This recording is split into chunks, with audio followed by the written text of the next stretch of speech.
안녕하세요. 희생파산 전문변호사 장현정입니다. 개인회생을 하면 나의 경제적인 신용이 끝났다고 생각해서 굉장히 좌절하시는 분들이 계신데요. 특히 요즘 20, 30대 분들이 개인회생하면 내 인생이 끝난 것 같다고 하시면서 사실 절대 그러실 필요는 없으세요. 개인회생 이후에 신용회복을 빠르게 하셔서 다시 경제활동을 하신다면 전혀 문제가 없다고 보시면 되시고요. 그래서 이번 시간에는 신용회복을 좀 더 빠르게 할 수 있는 방법을 한번 설명드려 보도록 할게요.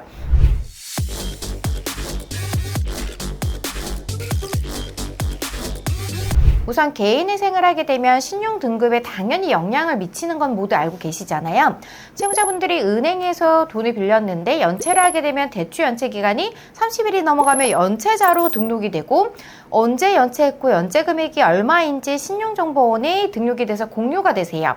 개인회생을 진행하시게 되면 해당 채무자가 개인회생을 한다는 정보도 신용정보원에 등록이 되어서 공유가 되는데요. 그런데 평생 공유가 되는 건 절대 아니거든요. 이렇게 신용정보원을 통해서 공유되는 채무자분들의 정보는 언제 삭제가 될까요? 개인회생이 끝나서 면책을 받으면 삭제가 되세요. 개인회생 관련 기록뿐만 아니라 이런 금융기관 연체 기록도 같이 말소가 된다고 이해하시면 되시는데요. 그러면 신용정보원에서 해당 사람의 기록을 은행사든 카드사든 조회했을 때 어떤 기록도 안 나오게 되는 거죠. 만약 대출을 받은 채무를 개인회생을 통해서 다 해결을 했는데 개인회생 면책 후에 채무 기록이 대부업 등에 남아있다면 채권사에 연락을 해서 삭제 요청을 하시면 되세요. 그래서 흔히 개인회생하면 사회초년생 수중의 신용상태로 돌아간다라고 말하는 이유가 등록된 기록이 말소되고 없어서 다시 사회초년생과 같은 원점의 상태라고 보시면 되기 때문에 그렇게 말을 하는 거거든요. 일반적으로 사회초년생들은 신용점수가 600점 내지 700점대인데 개인회생 면책을 받은 이후에 여기서부터 신용을 다시 올리시는 거예요. 그럼 면책받고 나서부터 열심히 노력을 해서 내 신용점수를 올리겠다?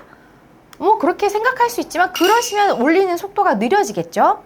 늦어요. 늦을 수밖에 없죠. 개인회생을 진행할 때부터 신용을 다시 회복하기 위한 준비를 하셔야 되세요. 발판을 미리 만들어 둬야 되는데요.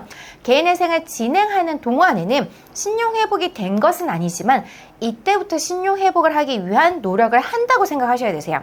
개인회생을 신청하고 절차를 진행하면서 채권자로 등록된 은행이 있고 채권자로 등록되지 않은 은행도 있을 수 있어요.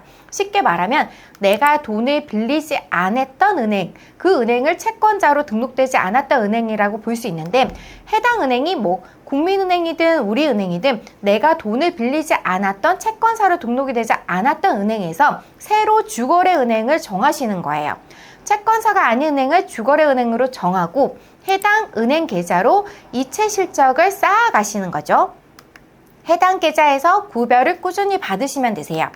개인회생 진행하는 동안에는 신용카드를 발급받는 것이 거의 불가능하기 때문에 해당 계좌에서 체크카드를 만들어서 해당 주거래은행 계좌로 사용을 하시는 거예요. 그리고 해당 계좌로 공과금, 통신비 등을 납부를 하세요. 주거래은행을 통해서 월급을 받고 통신비, 공과금을 납부하고 일상생활을 위한 체크카드를 계속적으로 사용을 하다 보면 그게 일종의 거래 실적이 되어서 조금이라도 신용도가 빠르게 회복할 수 있는 발판을 마련할 수 있어요. 그리고 각 은행마다 신용점수를 올리기 위한 이벤트 같은 행사들이 여는 경우가 있는데 내가 주로 이용하는 은행에서 이런 서비스가 있을 때 하나씩 챙겨가시면서 활용을 하시면 좋으세요. 그런데 주의하실 점은 개인회생 중 대출을 추가로 받는다면 신용점수는 이보다 더 떨어질 수 있고요. 그렇기 때문에 꼭 유의를 하셔야 되고요. 개인회생 면책 후에 신용등급이 갑자기 대폭 하락되는 경우가 있는데요. 어떤 경우냐면 신용카드로 현금 서비스를 받는 경우, 휴대폰으로 대출을 받는 경우, 고금리 위험금이 되어서 연체가 되지 않더라도 대출을 받는 것만으로도 신용등급이 큰 폭으로 하락될 수 있기 때문에 이런 부분도 꼭 유의를 하셔야 되세요. 그리고 국세라든지 지방세, 국민연금 등을 연체하면 3년간 기록으로 남거든요. 이런 것들은 신경 써서 면책 후에도 연체가 되지 않도록 주의를 꼭 해주셔야 되세요.